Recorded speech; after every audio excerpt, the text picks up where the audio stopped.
है कि मैं सर्वस्व हूं, मैं पूर्ण हूं, मैं सब कुछ हूं, तो पूर्ण है का?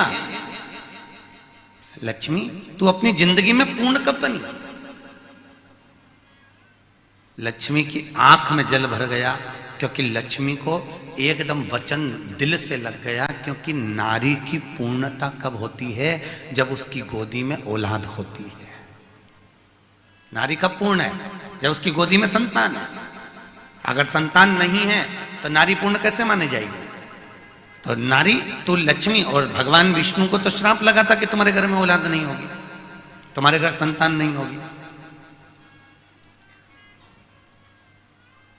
सुवाच का उनको श्राप था, दधीचि ऋषि की धर्म पत्नी का, जिनके गर्भ से पिपलाद ने जन्म लिया था, वो पीपल के पेड़ के नीचे, वो सुवाच का श्राप था। नारायण, मेरा श्राप है तुमको कि तुम्हारे घर में औलाद नहीं होगी। आज भगवान लक्ष्मी से कह रहे हैं तू पूर्ण कब है? तू इतना अहंकार कर रही है, तेरी पूर्णता कहां है? तू इतने अभिमत्ता में कूद रही है, तू कहती है मैं पूर्ण, मैं पूर्ण, मैं पूर्ण। तेरी पूर्णता है कहां?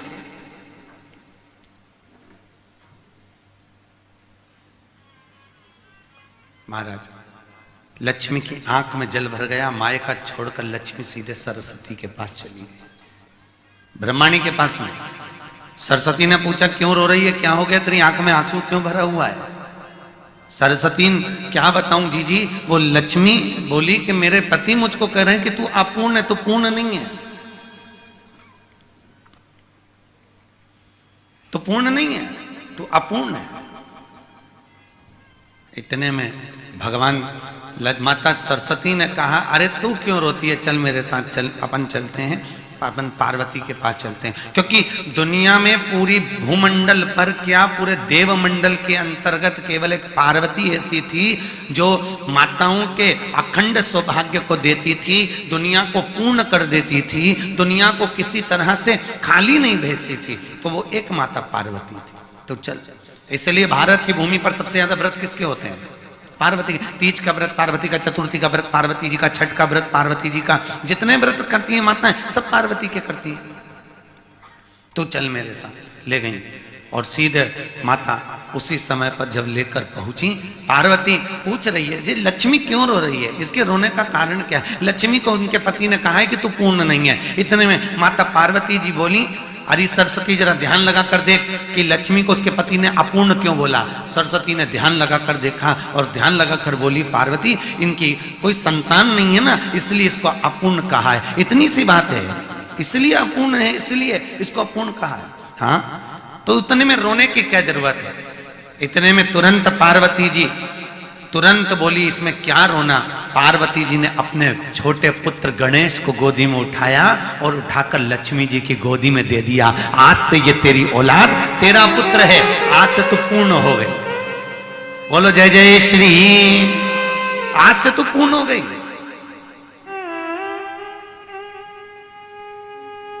कई लोगों के मन में संशय रहता है, एक बहुत बड़ा प्रश्न है, आपके बच्चे भी पूछेंगे मम्मी ये लक्ष्मी जी किसकी पत्नी है? किसकी पत्नी है? भगवान विष्णु की। पर दीपावली के दिन पूजन तो गणेश जी के साथ होती है, दीपावली के दिन पूजन तो सरस्वती के साथ होती है। सरस्वती और गणेश से लक्ष्मी का संबंध क्या है?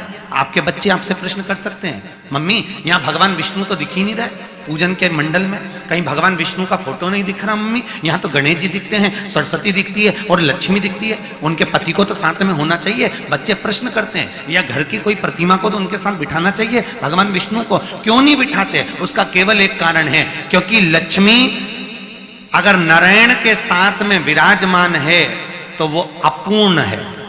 कौन है वो? अपूर्ण। और हिंदू धर्म में दीपावली के दिन हर व्यक्ति को पूर्ण लक्ष्मी चाहिए, इसलिए गणेश जी के साथ उसकी पूजन करते हैं कि अब लक्ष्मी पूर्ण हो गई, अब लक्ष्मी पूर्ण है। भगवान विष्णु के साथ अगर पूजेंगे दीपावली के दिन, तो नारायण ने लक्ष्मी से कहा था तू अपूर्ण है, इसलिए लक्ष्मी नारायण के साथ बैठकर पूजाती नहीं वहां पर। महाराज,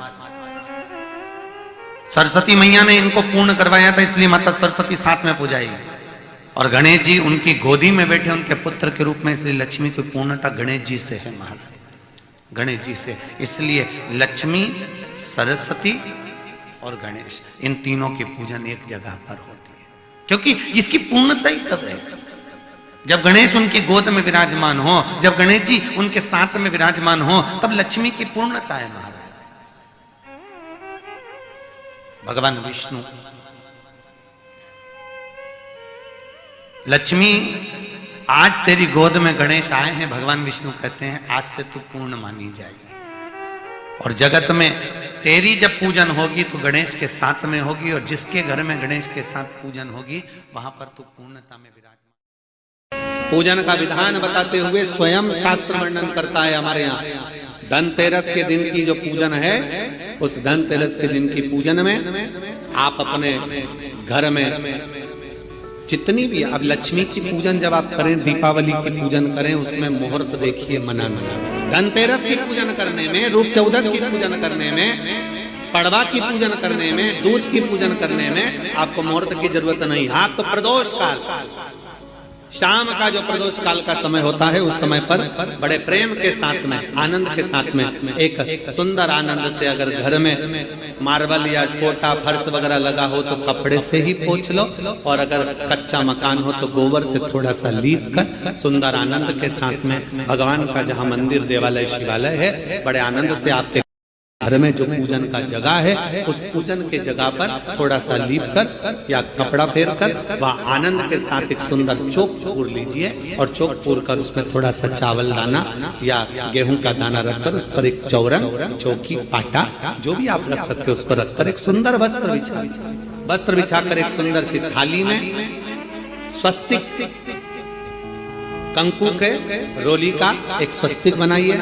बनाकर उसको थाली के ऊपर, उसको पाटे के ऊपर जो कपड़ा बिछा है उसके ऊपर रख दीजिए। रखकर घर में कोई चांदी का सिक्का हो, चांदी का सिक्का ना हो, चांदी का कॉइन ना हो, तो अपना जो कॉइन आता है, 1 का सिक्का, 2 का सिक्का, जो भी कॉइन आता है वो रख दीजिए। और रखकर उसको जो मोली आती है, लच्छा बांधने वाला, हाथ में बांधने का जो नाड़ा आता है, मोली होती है लच्छा, उससे उसको हल्दी लगाकर लपेट दीजिए, और बाबा को थाली में रखकर सुंदर आनंद के साथ में माता लक्ष्मी का स्मरण करते हुए 7 दिए घी के, लंबी बाती, एक दिया तेल का दिया लक्ष्मी जी के लेफ्ट हैंड। जैसे लक्ष्मी जी को जब आप पूजन करने बैठोगे तो लक्ष्मी जी का मुख आपकी ओर होगा कि नहीं होगा? आप ऐसे बैठे हो तो लक्ष्मी का मुख आपकी ओर, तो दिया आएगा इस ओर। आप जब पूजन करने बैठोगे तो आपका जो सीधा हाथ होगा, लक्ष्मी जी का वो उल्टा, उस उल्टे हाथ की ओर एक तेल का दीप लगाकर लंबी बाती का, और 7 दिए लंबी बाती के घी के, आटे के दिए वो एक प्लेट में, एक थाली में रख लीजिए। पूजन का सामान, कंकु, चावल, रोली, मोली, हल्दी की गांठ, अमरवेल, कमलगट्टा, खड़ा धना, गुड़, ये सब सामग्री रखकर, कुछ भोग लगाने की सामग्री, कुछ धूप बत्ती आदि, इत्र आदि सामग्रियां रखकर, पुष्प आदि रखकर, जो क्वाइन तुमने रखा है, सिक्का तुमने रखा है, 7 दिए सीधे हाथ पर लक्ष्मी, 7 दिए जो तुमने आटे के बनाए हैं उसमें लंबी बत्ती कर सीधे हाथ पर जलाएं। उल्टे हाथ पर तेल का दिया जलाकर पूजन की थाली में जो सामग्री रखी है, जल का छींटा देकर, बड़े प्रेम के साथ वस्त्र समर्पित कर और रोली, चंदन, मोली, हल्दी जो भी है, मेहंदी आदि सब सामग्री समर्पित कर 5 कमरबेल के टुकड़े, 7 कमलगट्टा, 5 अमरबेल के टुकड़े, 7 कमलगट्टा, 5 हल्दी की गठान, ये सब अपने हाथों में लेकर माँ लक्ष्मी से प्रार्थना कर कुबेरेश्वर महादेव से विनती कर शिव की आराधना कर नारायण की आराधना कर दामोदर भगवान की आराधना कर माँ लक्ष्मी की आराधना कर दोनों हाथों से समर्पित कर कंकु, रौली उस सिक्के के ऊपर धीरे धीरे कर डाली, हल्दी धीरे धीरे कर उस पर डाली, और जो 7 दिए आप भोग लगाने के बाद, प्रसाद रखने के बाद में, फिर जब 7 दिए जो तुमने थाली में लिए हैं, प्लेट में लिए हैं, उससे माता लक्ष्मी की आरती करिए, कुबेरेश्वर महादेव का स्मरण कर आरती करिए। आरती रख दो, पर आरती को लेना नहीं, आरती भगवान की, भगवान को समझ, आरती झोली पसार कर माता लक्ष्मी से प्रार्थना करिए, माँ मैंने कुबेरेश्वर बाबा से विनय करी है मैंने कुबेर भंडारी से विनय करी है, माँ आप नारायण के साथ, कुबेर के साथ, रिद्धि सिद्धि के साथ, गणेश जी महाराज के साथ आप मेरे घर में पधार, मेरे घर आप आइए, आपका निवास बनाइए, आप रुकिए। माँ हमें बहुत सारे अवगुण, हे लक्ष्मी माता, हे नारायण, हे शंकर, हे उघड़दानी, हे गणेश जी महाराज, हे रिद्धि, हे हमें बहुत अवगुण है। पर हे माँ हमने सुना है आपने शिव जी से जब वर मांगा था तो कहा था कि बाबा, शंकर भगवान से लक्ष्मी जी ने कहा था मैं जाने को तो चले जाऊं प्रत्येक मनुष्य के घर में, पर उसके घर में तो इतना अवगुण भरा हुआ है, इतने दोष भरे हुए हैं, इतना अपशब्द भरा हुआ है, इतने ताने भरे हुए हैं, इतनी गालियां भरी हुई है, इतना मन में खोट भरा हुआ है, मैं इनको कैसे लक्ष्मी प्रदान करूं, मैं इनको कैसे भंडार। तब माँ आपने तुरंत भगवान शंकर से कहा तो शिव जी ने कहा, लक्ष्मी जब आप शिव की साक्षी में किसी के घर में प्रवेश करो तो अवगुण मत देखना, उसके गुण देखकर प्रवेश कर जाओ।